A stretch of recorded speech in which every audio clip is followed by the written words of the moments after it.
Olá, meus amados irmãos, minhas irmãs em Cristo Jesus, que a paz do nosso Senhor Jesus Cristo esteja sobre a sua vida, sobre a sua casa, sobre a sua família. A você, meus amados irmãos e irmãs em Cristo Jesus, sejam bem-vindos mais uma vez ao nosso canal. Eu sou o pastor Luiz Carlos de Paula.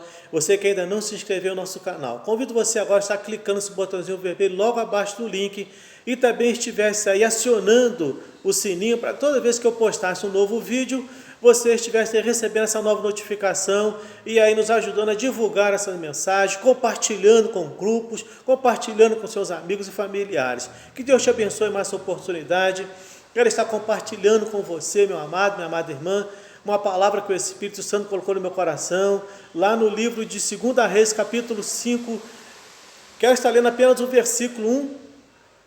Ainda que essa palavra, essa mensagem, ela se desenvolve até o versículo 14, mas eu quero apenas ler o versículo 1, que diz assim: Naamã, comandante do exército do rei da Síria, era grande homem diante do seu senhor, e de muito conceito, porque por ele o Senhor dera vitória à Síria. Era ele herói da guerra, porém leproso. Que Deus te abençoe, que o Espírito Santo ele te conduza dentro dessa palavra, que é santa, que é viva, que é eficaz e que é verdadeira. Irmãos, eu sempre falo que eu gosto de mensagens que elas mexem comigo no meu coração, principalmente quando o Espírito Santo ele me traz um tema em que eu vejo que eu me encaixo nele e eu preciso me observar, preciso me avaliar, eu preciso ver onde é que eu também preciso ser tratado pelo poder de Deus. Eu queria estar falando sobre você nessa mensagem de Naamã, com o tema feridas intocáveis. Você fala, mas que ferida, pastor? E meus queridos, minhas queridas irmãs, esse homem que nos traz essa experiência nessa passagem, Naamã, esse grande general assírio, esse homem ele tinha uma ferida intocável chamada orgulho. Talvez a nossa ferida não seja o orgulho, talvez seja outra coisa, outro tipo de ferida. E eu peço que o Espírito Santo ele possa nos conduzir nessa palavra, para que possamos aí descobrir, para que descobramos aí qual é a nossa ferida intocável e possamos aí ser sarados, ser sarada pelo poder de Deus. Uma das coisas muito difíceis em nossas vidas é nós assumirmos os nossos erros. A pessoa fala assim, não, mas eu assumo, é muito difícil, pode até assumir, mas leva um tempo até aquela pessoa identificar, a pessoa ela tirar aquele orgulho, ela se despir do seu ego, leva um tempo. Porque, irmãos, quando nós cometemos um erro, imediatamente é uma batalha muito grande, entre a minha vontade e o meu sentimento, porque isso é natureza humana, é algo humano. Raramente uma pessoa ela comete um erro e ela vira e fala assim, eu cometi um erro. Ou chega em casa e fala, eu cometi um erro hoje. Geralmente leva um tempo até a pessoa assimilar, o emocional assimilar aquilo, para que ela possa chegar e como preparar um terreno emocional para poder subir e falar assim, eu cometi um erro, eu hoje me perdoe, me desculpe. E isso vem coisas desde o tempo do passado, de Adão e Eva.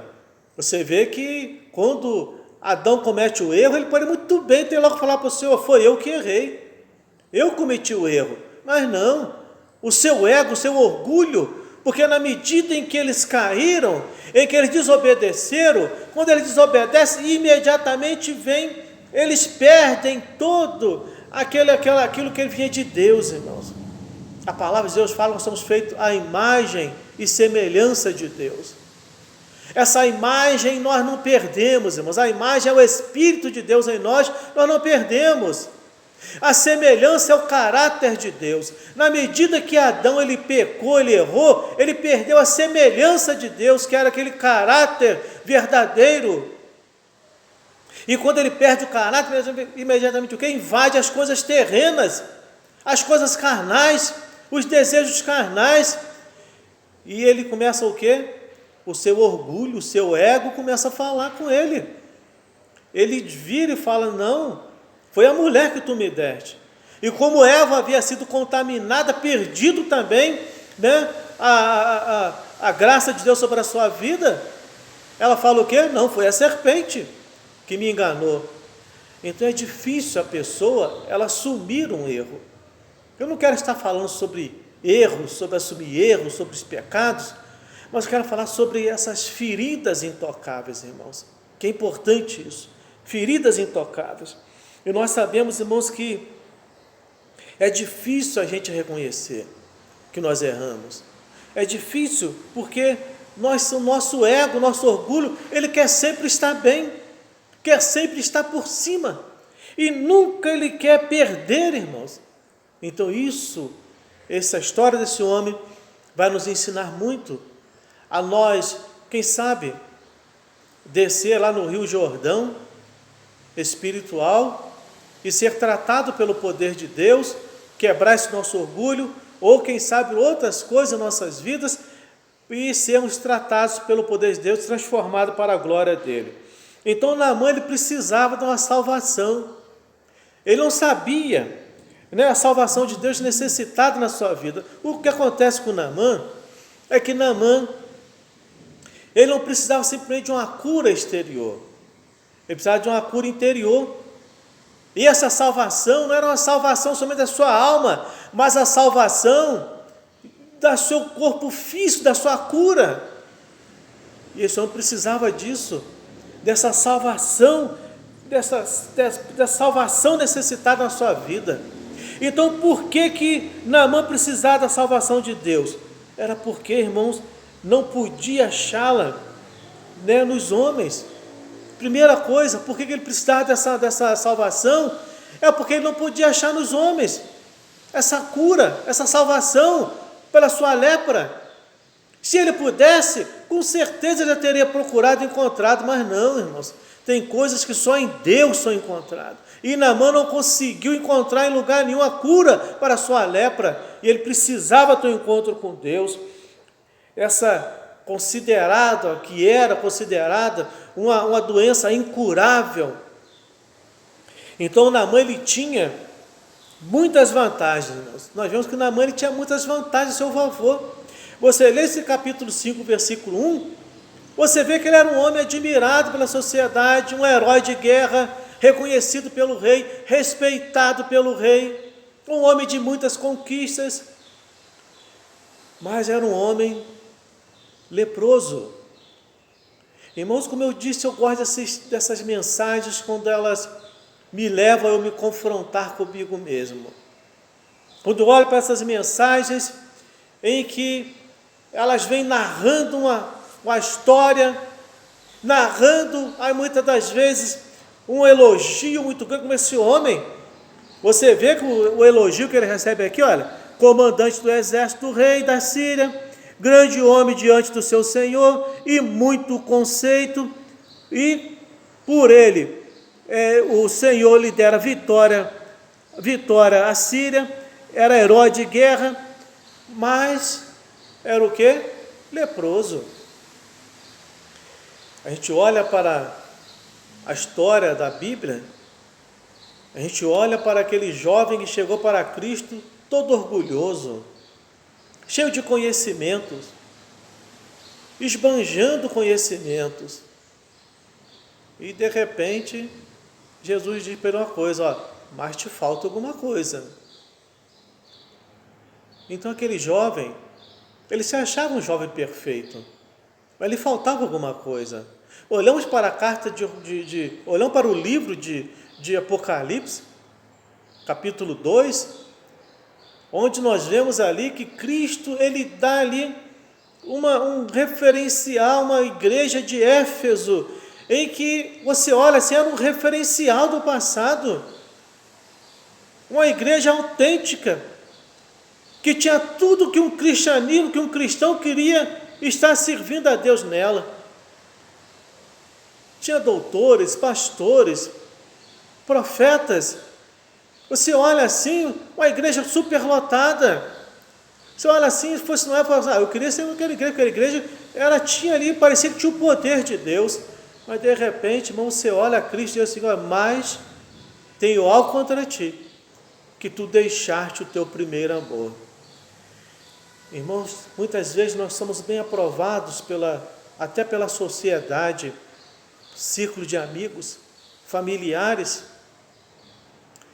temos muitas coisas ao nosso favor, Mas muitas vezes, irmãos, nós não olhamos para uma coisa que tem ao nosso, que é contra nós e está dentro de nós. Naamã tinha 5 coisas que eram a favor dele.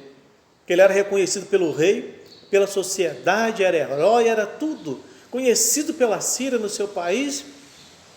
Mas quando ele foi passar no aquele chamado crivo de Deus, aos olhos de Deus, irmão, lhe faltava alguma coisa. Era leproso. E muitas vezes existem pessoas assim hoje, irmãos.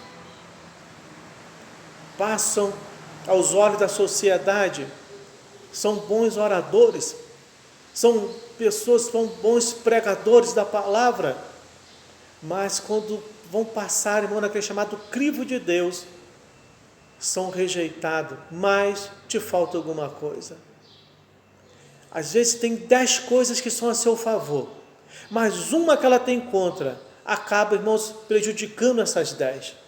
Esse homem tinha 5, e uma que ele tinha, que era a lepra, ela fazia com que as 5 virtudes dele desaparecessem diante de Deus, vamos colocar diante dos cristãos.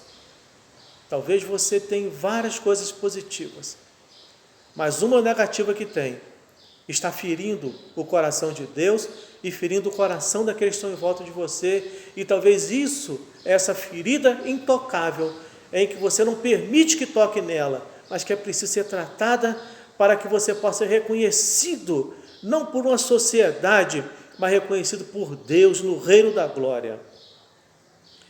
Então nós vemos que esse homem ele tinha essas vantagens todas. Outra coisa, a salvação de Deus proclamada para esse homem. Foi necessário uma menina ser levada presa, cativa. E lá aquela menina, ela não esqueceu de quem ela era, de onde ela era.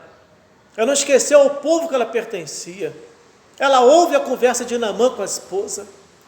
E depois ela diz para a sua senhora: se o meu senhor estivesse na minha terra, lá tem profetas. E aquele homem ele parte para lá. E ali é que ele recebe a vitória, recebe o milagre na sua vida. Muitas pessoas, irmãos, entende bem, muitas pessoas ficaram indignadas com Deus porque Ele não fez o que elas queriam, ou não fez do jeito que elas queriam. Nós vemos hoje um cristianismo de pessoas insatisfeitas, e às vezes quando não é insatisfeitas com o líder da igreja, insatisfeita com Deus, porque Deus não fez da forma que elas queriam. Elas deram toda uma receita para Deus, e Deus não cumpriu a receita delas, achando que Deus é lá talvez um confeiteiro, que tem que seguir uma receita para fazer tudo estar certinho. Deus ele é onipresente, Ele é onisciente, Ele é onipotente, Ele faz da forma que Ele quiser, do jeito que Ele quiser e no momento que Ele quiser. Então nós vemos que muitas pessoas estão indignadas porque Deus não fez da forma que elas queriam, do jeito que elas queriam. E então elas se comportaram como Naamã, pararam de orar, deixaram de ter comunhão com os irmãos e se afastaram de Deus. Deixaram de ter comunhão, pararam de orar e se afastaram, irmão de Deus, se afastaram das igrejas. Para alcançar o que tem para alcançar, meu querido, Deus não vai nos dar nada se nós estivermos ainda com essa ferida intocável. É preciso ser curado. Entende bem, meu querido, minha querida irmã? Deus não vai te colocar no lugar de excelência se ainda precisa algo ser tratado, algo ser tirado de dentro de você. Então você está lutando há tanto tempo, se sente capacitado, se sente capacitada, se sente preparado. Fala, não, eu sei que eu estou preparado, por tudo que eu já estudei, por tudo que eu já li, por tudo que o próprio Espírito já falou comigo. Mas entende bem uma coisa, existe algo que ainda precisa ser tirado, essa ferida intocável, que essa ferida em alguns momentos, você reage como não devia reagir, faz como não devia fazer, são feridas intocáveis. Você tem várias coisas positivas na tua vida, mas essa tem te atrapalhado de você alcançar o teu grande objetivo na tua vida. Então é isso que nós precisamos entender. Naamã não precisava ser curado somente da lepra. Esse homem tinha uma ferida muito maior e muito mais difícil de ser curada, que era o orgulho. Ele não precisava somente ser curado dessa lepra exterior, mas ele tinha algo maior na sua vida, que era o orgulho. Voltando ao jardim do Éden, porque Adão não reconheceu o seu erro, orgulho. Da mesma forma, Eva, por causa do orgulho. O orgulho é a raiz do pecado e leva-nos para longe de Deus, meus amados irmãos. O orgulho nos permite sentir independentes, e isso nos leva a uma vida de fracasso. A palavra de Deus em Provérbios, capítulo 16, versículo 18, diz que a soberba precede a ruína. Irmãos, e muita gente não entende isso. Quantos líderes, quantas pessoas, irmãos, eu já vi caírem nesse versículo. Soberba precede a ruína. Pessoas soberbas, orgulhosas, arrogantes, elas não se avaliaram. Primeira coisa, temos que avaliar a nós e depois avaliar ao nosso redor. Porque não aceitamos a vontade de Deus em várias situações? Por causa do nosso orgulho. Muitas vezes não aceitamos a vontade de Deus em algumas situações. E muitas vezes eu já vi pessoas dizerem assim: mas pastor, isso não é de Deus, não é possível. Irmãos, Deus, Ele sabe. Você imagina esse homem, esse general, ele atravessou quase que um país dele para ir para outra terra distante, não um país, mas uma terra distante, para ser quebrado o seu orgulho. Talvez Deus te colocou num lugar que você não está entendendo, e você precisa ser quebrado esse orgulho teu onde você está, deixar Ele tratar contigo, tratar na sua vida. E a gente está achando: mas isso não é de Deus, eu vou sair daqui, eu vou para outro lugar, isso não é de Deus, eu passar por tudo isso, por todo o conhecimento que eu tenho. Eu fiz parte de um ministério uma vez, meus queridos irmãos, que chegou um líder para esse ministério, e já viu aquela frase que a gente guarda algumas frases até no meio de futebol, né? E o Romário uma vez disse uma coisa no futebol, né? Ele disse assim: olha, chegou, já quer sentar na janela. E essa pessoa chegou nessa ocasião no ministério lá e queria sentar logo na janela. Claro que o potencial dele, ele podia sentar na janela, ele tinha até direito pelo conhecimento que ele tinha. Ele tinha 2 anéis no dedo, de teologia, de formatura, em bacharel em teologia, tinha 2 diplomas de bacharel em teologia. O cara assim era aquele inteligentíssimo, capacitado para a obra. Mas eu conhecia, e o presidente do ministério me chamou, me perguntou: Luiz, conhece? Eu falei: conheço. Como ele é? Dei todas as características dele, aquilo que ele precisava ser tratado. Eu disse apenas uma coisa para o pastor presidente: deixa ele 3 meses apenas sem fazer nada, só no banco, para ele ser tratado, pastor. Porque eu já vi o que ele fez em outro ministério. Deixa ele sentado apenas 3 meses. Irmãos, ele não ficou 1 mês sentado no banco. Disse que Deus está chamando ele para outro ministério. Não foi tratado, irmãos. E vai ficar rodando de igreja em igreja, porque não é tratado pelo Espírito Santo. Não deixa Deus tratar. É claro que uma hora acha uma denominação que vai usar os talentos dele, mas e lá nos céus? E aquela ferida intocável dentro dele, que é o orgulho, que não deixa ele ser tratado pelo poder de Deus. Nunca vai desfrutar do melhor de Deus nessa terra, meus irmãos. Nunca. Então, esse homem, ele recebe, Naamã recebe a salvação da alma e também, irmão, da cura na sua lepra. Todas as vezes que o nosso orgulho é ferido, nós nos justificamos, é uma verdade. Toda vez que o nosso orgulho é ferido, nós criamos uma justificativa para aquilo. Após o orgulho de Naamã ter sido ferido, o que ele fez? Tentou se justificar. O versículo 11, versículo 12. O que ele fala aqui? Olha, Naamã muito indignou-se e foi dizendo: pensava que sairia e teria comigo, por se ir de pé, invocaria o nome do Senhor seu Deus, moveria a mão sobre o lugar da lepra e restauraria o leproso. Ficou indignado.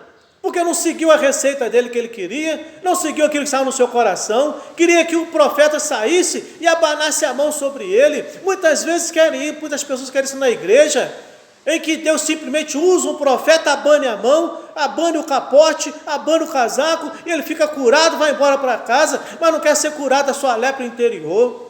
Então Deus precisa tratar, dar liberdade para o Espírito tratar, irmãos. É duro, mas é muito proveitoso, é muito gratificante saber que nós somos tratados e curados pelo poder de Deus.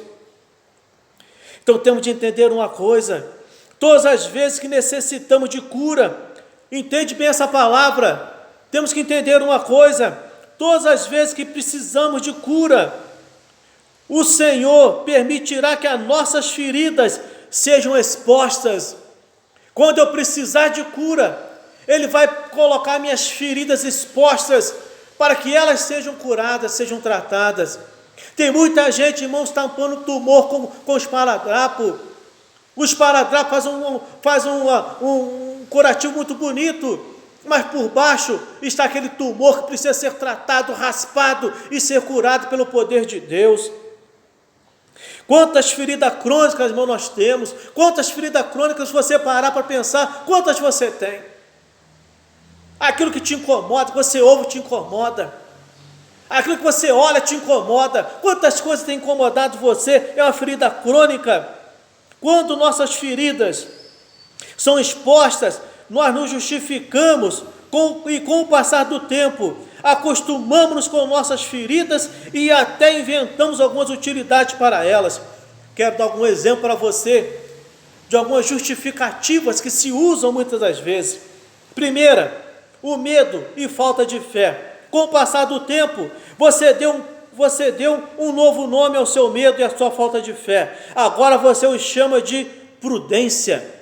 Quando você omite porque não crê, você diz que está sendo prudente. Segunda coisa, controle total de sua vida. Quando você não crê em Deus completamente, quer sempre assumir o controle das situações de sua vida. Porém, como você sabe que isso não é bom para um cristão que diz que ama a Deus, você diz que apenas é um planejamento. Terceira coisa, não se envolve na igreja. Isso é o que nós mais vemos hoje. Nosso ministério está cheio, não quer se envolver com o trabalho da igreja. Aí fala o quê? Como você foi ferida lá na igreja, no passado, não quer se arriscar com medo de ser ferido ou ferida novamente. Então, você não se envolve com as atividades da igreja, dizendo que está priorizando outras coisas. Olha só, palavra bonita, priorizando outras coisas. Não participar de algo. O mesmo acontece quando não participa de algo que os irmãos estão realizando e dá desculpa de que Deus sabe que deseja que você participe. Olha que coisa, olha que palavra. Quando não participa de algo que os irmãos estão realizando e dá desculpa de que Deus não sabe se Deus deseja que você participe. Onde é que Deus não quer que você participe de um trabalho na igreja? Que você seja uma pessoa influente na igreja, que você some para o reino. É provável que você tenha muitas feridas crônicas e tem medo que elas sejam expostas. Você acha que as pessoas não percebem e até pode ser que não mesmo, mas a verdade é que essas feridas tornam você uma pessoa infeliz, meus queridos irmãos. Sabe onde está a raiz de tudo isso? No orgulho. Deixa Deus trabalhar no teu coração. E a conclusão que chegou nessa palavra: se você quer a cura completa em sua vida, ore a Deus agora com sinceridade, permitindo que as suas feridas sejam expostas para serem curadas. Jesus nunca encobriu as feridas das pessoas, muito pelo contrário, Ele sempre as expôs, independente das situações.